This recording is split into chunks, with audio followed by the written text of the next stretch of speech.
मोअज़्ज़ज़ ख़वातीन व हज़रात, हर्बल व यूट्यूब चैनल की तरफ से डॉक्टर मुनीर अहमद बिटानी का सलाम।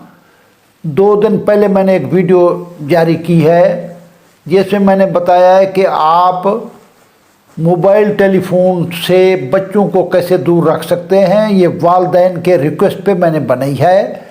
उसमें मैं दवाई का नाम शायद भूल गया हूँ, दवाई लिखी हुई तो है उसके अंदर बेलाडोना 30 दवाई जो है ये मोबाइल के बद असरार से बचाने के लिए कतरे, छोटे बच्चों को शुगर मिल्क पे डाल के, बड़े लोगों को 5 कतरे सुबह दोपहर शाम या 2 टाइम भी दिया जाए, जिससे मोबाइल देखने की बद आदत छूट जाएंगी। वो दवाई का नाम मैंने बता दिया।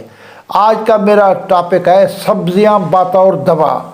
सब्जियां तो वैसे रोज़ खाते हैं, लेकिन कौन सी बीमारी हो, कौन सी सब्ज़ी हम खाएंगे, आज ये फोकस। सबसे पहली सब्ज़ी ये है कि अदरक, जो हमारे किचन की चीज़ है, हर वक्त हमारे घर रहती है। आजकल ज़िद्दी खांसी है, आजकल डूबने वाली खांसी चली हुई है, इसका आराम नहीं हुआ। अगर 3 टाइम आप अदरक का कहवा पिएंगे, 3 टुकड़े अदरक के छील के 2 कप पानी में डालेंगे, उससे पिएंगे तो आपका गर्म करेंगे। जब 1 कप बच जाए तो जैसे ये मेरी खांसी है तो ये आपकी इंशाल्लाह ताला खांसी ठीक हो जाएगी। इसके बाद है गाजर।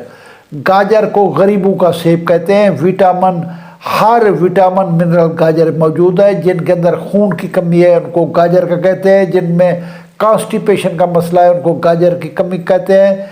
जिनमें हीमोग्लोबिन की कमी है, रेड सेल कम है, उन्हें कहते हैं गाजर का जूस पिए।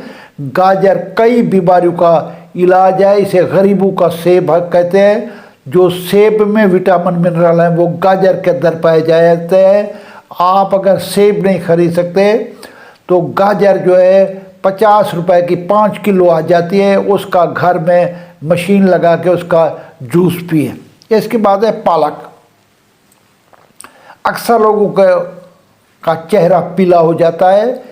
पीले चेहरे वाले, कमज़ोर बच्चे, दूध पिलाने वाली वालदा, दूध पिलाने वाली, इस तरीके से मजदूर टाइप ज़्यादा पालक खाएं। पालक के अंदर जितना आयरन 9% आयरन पाया जाता है और किसी चीज़ के अंदर नहीं है।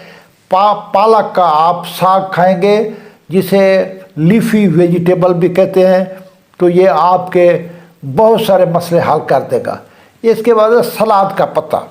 सलाद का पत्ता जो है ये जिगर और आंतों के अंदर जो फिनसियाँ फोड़े निकलते हैं उनको ये ठीक करता है। जिगर के अंदर, जो मैंने पहले बता चुका हूँ कि जिगर हमारे खून की फैक्ट्री है, लिबार्ट्री है, खून साफ करती है।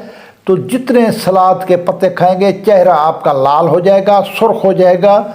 जिनको जिगर की तकलीफ़ है वो सलाद के पत्ते धो के, उनमें रेत होती है, काट के आप इस्तेमाल कर सकते हैं।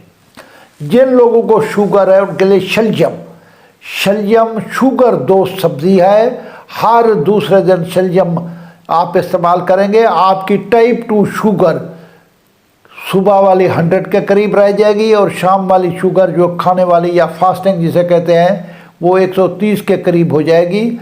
आप शुगर के लिए जिन लोगों को है वो शलजम इस्तेमाल करें। इसके बाद है कच्चा नारियल। ये इसका मिजाज गर्म खुश्क है। कच्चा नारियल हर जगह पे कच्ची गरी बिक रही है, आप ये खाया करें। ये आपकी हरारत, आपका टम्परेचर मेंटेन रखेंगे। जिनको टम्परेचर लो रहता है, जिनकी कमज़ोर होते हैं, जिनको ठंडे पसीने आते हैं, वो कम से कम 20-30 ग्राम जो है खा लिया करें। कच्ची गरी हर जगह पे मिल जाती है, जहाँ भी जाए लोगों ने उठा रहे हैं, बसों में, हर जगह पे। चिकंदर जो है ये एक कुरानी नबातात है। चिकंदर का कुरान पाक में जिक्र आया है। हजूर पाक के दौर में एक औरत जुम्मा वाले दिन देग लेके आती थी, मस्जिद नबी के बाहर बेचती थी। चिकंदर के बहुत फ़ायदे हैं। जिन लोगों का पीला चेहरा हो चुका है, चिकंदर 8 दिन सलाद के तौर पे या सालन खाएं, उनका चेहरा रेड हो जाएगा, हीमोग्लोबिन की कमी उनकी दूर हो जाएगी। इसके बाद है करेला। करेले पे मैंने 3 दिन पहले लेक्चर दिया है कि करेला सब्जियों का बादशाह है। करेले को सब्जियों का सैयद कहते हैं। सबसे पहले करेले को देसी इंसुलिन कहते हैं। करेले शुगर वालों को रोज़ करेला खाना चाहिए। इसके बाद जिनका मुंह कड़वा होता है उनको रोज़ करेला खाना चाहिए। तेज़ाबियत वालों को करेला रोज़ खाना चाहिए। जिनको गंठिया का मर्ज है वो करेला पका हुआ रोज़ खाएंगे तो उनका गंठिया ठीक हो जाएगा। जिन लोगों को फालिज और लकवा की तकलीफ़ है वो करेले का सालन खाएंगे। तो ये मैंने वो सब्जियां बताई हैं जो स्पेशल तौर पर अद्वियाती मकासद के लिए इस्तेमाल हो जाती है। अल्लाह ताला आपको खुश रखे। पाकिस्तान जिंदाबाद। जो लोग मेरे चैनल में नए आए हैं मेरा चैनल सब्सक्राइब करें, बेल आइकन को दबाएं और ज़्यादा से ज़्यादा लोगों को बताएं। अस्सलाम वालेकुम।